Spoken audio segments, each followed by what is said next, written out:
کوئی طلاق نہیں، نکاح سے پہلے بیوی بنی نہیں، طلاق کس بات کی؟ طلاق تو بیوی بننے کے بعد ہے۔ ان سارے دلائل کے باوجود جب حلالی مولوی جن کے منہ کو یہ حرام لگا ہوا ہے ان کو بات بتائی جائے تڑپ اٹھتے ہیں، بلبلا اٹھتے ہیں۔ پاکستان کے اندر سندھ ہائی کورٹ کے ایک جج ہیں شفیع محمدی، سندھ ہائی کورٹ کے، ان کے پاس یہی طلاق کا کیس آیا تو انہوں نے فیصلہ صادر فرمایا، یہ ہمارے ہاتھ میں ان کا فیصلہ ہے جسٹس شفیع محمدی کا۔ وہ فرماتے ہیں اپنے اس فیصلے کے اندر کہ حلالے سے بے شرمی و بے حیائی پھیلے گی۔ ایسے علماء کی کمی نہیں جنہوں نے حلالے کی سخت مذمت کی ہو۔ اسلام کے اندر شادی Hollywood, Bollywood, Lollywood کے ہیرو ہیروئنوں کا رشتہ نہیں ہے، بلکہ یہ محمد کے امتیوں کا ہمیشہ اکٹھے رہنے کا عقد ہوتا ہے۔ حلالے سے بے غیرتی پھیلے گی، اور اگر کوئی حلالہ کا کیس کسی کے پاس لایا جائے، کوئی حلالہ کرے، تو میں یہ چاہتا ہوں اس کے لیے کوڑوں کی سزا مقرر کی جائے۔ جیسے عمر ابن خطاب نے کہا اگر میرے پاس کوئی حلالے کا کیس آئے گا میں اس کو سنسار کر دوں گا، تو انہوں نے کہا بہتر ہے اس کے لیے کوڑوں کی سزا مقرر کی جائے۔ روزنامہ جنگ لاہور 4 جنوری 1996۔ اب جو ہی یہ فتویٰ سامنے آیا تو پورے حلالی مولویوں کے اندر جو اصل میں حرامی مولوی ہیں تھرتھلی پڑ گئی، یہ کیا ہو گیا؟ ہمارا پیٹ، ہمارا دھندا، ہمارا کام، ہمارا کاروبار وہ سارا ختم ہو جائے گا۔ اب یہ واللہ یہ رمضان سے پہلے کا کیس ہے، لاہور کا واقعہ ہے۔ ایک مرید نے اپنے پیر کو قتل کر ڈالا، میں اس وقت لاہور میں موجود تھا۔ یہ جو پیروں کے پاؤں چومتے ہیں، پاؤں دھو دھو کے پیتے ہیں، اس نے چھورے سے کاٹ ڈالا، اور جب جج کے پاس گیا اس نے کہا میں اقرار کرتا ہوں اس پیر کو میں نے مارا ہے۔ قاضی نے کہا، جج نے کہا کہ کوئی نہ کوئی چکر ہے، تو ایسے کوئی مجرم اقرار نہیں کرتا میں نے یہ قتل کیا، تو جو کر رہا ہے تیرے پیچھے کوئی کہانی ہے۔ کہا کہانی ہے یا نہیں تم مجھے پھانسی لگاؤ، میں نے اس کو مارا ہے میں مانتا ہوں۔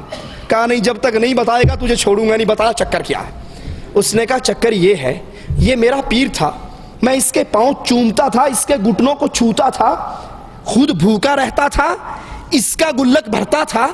ایک دن میں اس کے پاس بیٹھا، میری بیٹی روتی ہوئی آ گئی، کہنے لگی ابا جان ماری گئی، برباد ہو گئی۔ کہا کیا ہوا؟ کہا میرے خامن نے مجھے طلاق دے دی ہے۔ تو میرا یہی پیر و مرشد تھا۔ میں نے کہا جناب پیر صاحب اب کیا ہوگا؟ کہا کہ اب تو کیا ہونا، حلالے کے علاوہ اور تو کچھ نہیں ہو سکتا۔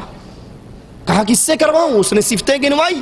کہا اتنی ساری صفتیں آپ ہی کے اندر ہیں، پھر آپ ہی یہ کار خیر انجام دے دو۔ اس نے کہا حاضر، خادم حسین حاضر، ہم حاضر ہیں۔ کہا میری بیوی کا میں نے نکاح کر دیا، رات کو اس نے رکھا، 2 راتیں رکھ کے چھوڑ دی۔ کچھ عرصے کے بعد اللہ حق کو واضح کرتا ہے نا، ظالموں کے ظلم کو بھی واضح کرتا ہے۔ کہا کچھ عرصے کے بعد میں پیر صاحب کے بیٹھا ہوا، اتفاقاً پیر کی اپنی بیٹی روتے ہوئے آ گئی۔ کہا کیا ہوا بیٹی کیوں روتی ہو؟ کہا ابا جی ماری گئی، لٹ گئی، برباد ہو گئی۔ کہا ہوا کیا؟ کہا ہونا کیا، خامن نے منڈی ٹوٹے نے طلاق دے دی۔ کہا کتنی دی؟ کہا 3 دے دی۔ کہا بیٹی رونے کی کیا بات ہے، او وہابیوں کا مدرسہ ہے، وہ وہابیوں کی مسجد ہے، جاؤ ان کے مدرسے میں جاؤ، وہ تمہیں لکھ کر فتویٰ دے دیں گے کہ 3 طلاق ایک ہوا کرتی ہے، رونے کی کیا بات ہے، جاؤ رجوع کر لو۔ مرید کہتا میری اکھاں کھل گئی ابھی ایک ہی، جب میری بیٹی کو طلاق ہوئی تھی تو کہا تھا حلالہ ہوگا اور میں کروں گا، اب تیری کو ہوئی ہے تو میں کروں گا، مجھ سے کیوں نہیں کرواتا؟ چھری لایا اور اپنے اس پیر کی منڈی کاٹ کے ٹکڑے کر ڈالے، اور جج کے سامنے کہا میں نے مارا ہے، میرے لیے اور شریعت ہے، اس کے لیے اور شریعت ہے۔ یہ دھندا ہے، یہ حلالہ دھندا ہے، کاروبار ہے، اللہ کی قسم رسول کے منبر پہ کھڑے ہو کر کہہ رہا ہوں، یہ کاروبار ہے، یہ دھندا ہے، یہ نفسانی خواہش کو پورا کرنے کا ذریعہ ہے۔ سنیے، جو ہی جسٹس شفیع محمدی نے یہ فتویٰ دیا، یہ فیصلہ دیا، کراچی میں ختم نبوت کے دارالافتاء کا اجلاس ہوا، امیر مفتی منیر الدین کی صدارت میں، انہوں نے کہا سورۃ بقرہ کی آیت 230 میں اللہ نے خود حلالے کی اجازت دی ہے، تعالی اللہ عما یقولون۔ اس سے بڑا ظالم کون ہے جو اللہ پر جھوٹ باندھتا ہے؟ سورۃ بقرہ کی اس آیت میں اللہ نے کیا کہا؟ یہ تو رب تجھے اپنے سامنے کھڑا کر کے پوچھے گا، رب پہ جھوٹ باندھنے والے، لیکن آپ بھی سن لیجئے وہاں پر کیا ہے۔ اگر ایک آدمی اپنی بیوی کو طلاق دے دے، علیحدگی ہو جائے، یہ پہلے خاوند پر حرام ہو جاتی ہے یہاں تک جب تک کسی اور مرد سے نکاح نہ کرے، اور وہ نکاح حلالہ نہیں، نکاح شرعی، باقاعدہ نکاح، ساری عمر اکٹھے رہنے کا، ساری عمر کا بندھن باندھے، اور پھر 1 سال بعد، 2 سال بعد، یا 1 سیکنڈ بعد، 2 سیکنڈ بعد اگر کبھی ان کا آپس میں اختلاف ہو جائے وہ پھر طلاق دے دے، اب یہ عدت گزارنے کے بعد پہلے خامن سے نکاح کر سکتی ہے، یہ قرآن کا مسئلہ ہے۔ لیکن یہ نکاح مشروط نہیں ہوگا، یہ نکاح حلالہ نہیں ہوگا، یہ نکاح مولوی مدرسے کے ملا سے نہیں ہوگا، یہ نکاح باقاعدہ شرعی نکاح ہوگا، اس میں لوگوں کو دعوت دی جائے گی، اس میں ولیمہ ہوگا، اس میں خوشی ہوگی، اس میں دعائیں ہوں گی، اس میں مٹھائی بٹے گی، اس میں تمام چیزیں ہوں گی، وہ باقاعدہ نکاح ہوگا، کمپرومائز نہیں ہوگا کہ آج رکھ لے اور صبح چھوڑ دینا۔ اللہ کی اس بات کو یہودیوں کی طرح توڑ مروڑ کر اپنے خود بدلتے نہیں، قرآن کو بدل دیتے ہیں کہ غلامی میں بدل جاتا ہے قوموں کا ضمیر۔ یہ ضمیر فوش ملا ایمان کو بھی بیچتے ہیں، رب پر تہمت بھی لگاتے ہیں، اور یہ ادا مسلمانوں کی ادا نہیں ہے، یہ یہودیوں کی ادا ہے، رب پر جھوٹ باندھنا۔ کہا اس میں اللہ نے اجازت دی ہے، اگلا جملہ ذرا کان کھول کر سننا، یہ جملہ کسی انڈین فلم کے ہیرو کا نہیں ہے، یہ مفتی صاحب کا ہے، یہ ملا صاحب کا ہے، لیکن بات کتنی عجیب کر رہا ہے، غور کیجئے۔ کہا اللہ نے اجازت دی ہے، حلالہ سینٹروں سے خائف رہنے کی بجائے بہتر ہوتا جسٹس شفیع محمدی پہلے سے موجود بازار حسن کو بند کرواتے، اس کے لیے قانون سازی کرتے۔ یعنی وہ جو وہاں پر ہو رہا ہے وہ تو کھلا عام ہو رہا ہے، اگر ہم نے کچھ کرنا شروع کر دیا تو چیخ مارنی شروع کر دی۔ حلالہ سینٹروں سے پہلے بازاری اڈے جو ہے بدکاری کے، طوائفوں کے اڈے، ان کو بند کروانا چاہیے۔ مطلب ہے ان دونوں میں کوئی نہ کوئی لنک ہے نا، کوئی نہ کوئی رشتہ داری ہے۔ وہ موتے کے نام پر بیٹھتے ہیں، آپ حلالے کے نام پر بیٹھے ہو، بات تو ایک ہی ہے۔ وہ موتے کے نام پر بیٹھے ہیں لائسنس لے کر، اور تم حلالے کے نام پر بیٹھتے ہو۔ کہا وہ بند کرنا چاہیے جو پہلے سے ہیں، ہم نے تو بعد میں کھاتا شروع کیا ان کو دیکھ دیکھ کر۔ اور قرآن پر الزام وہ تو آپ کے سامنے آ ہی گیا یہ کن کا طریقہ ہے۔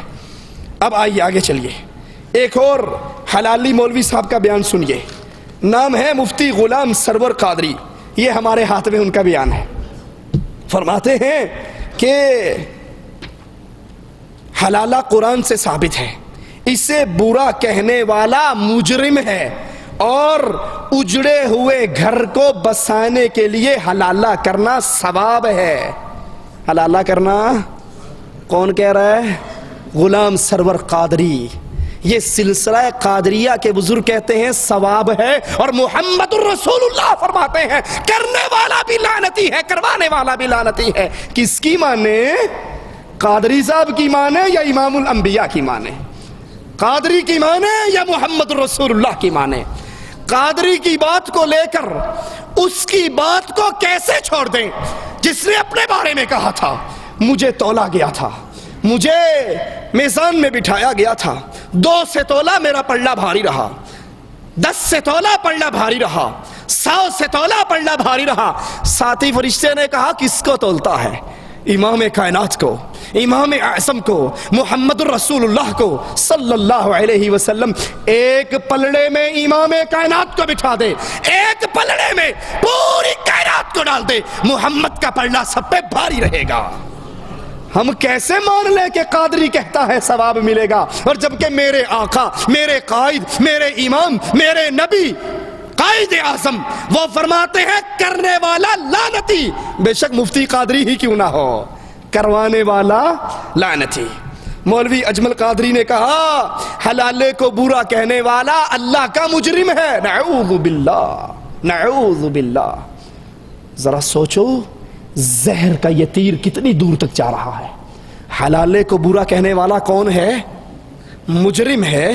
تو مجھے بتاؤ، یہ تو رسول اللہ نے کہا ہے لعنتی کام ہے، یہ تو عمر نے کہا میں سنسار کر ڈالوں، یہ تو عبداللہ ابن عمر نے کہا زنا ہے، یہ تو صحابہ کہتے ہیں، صحابہ کا اجماع ہے اس مسئلے پر کہ حلالہ کا نکاح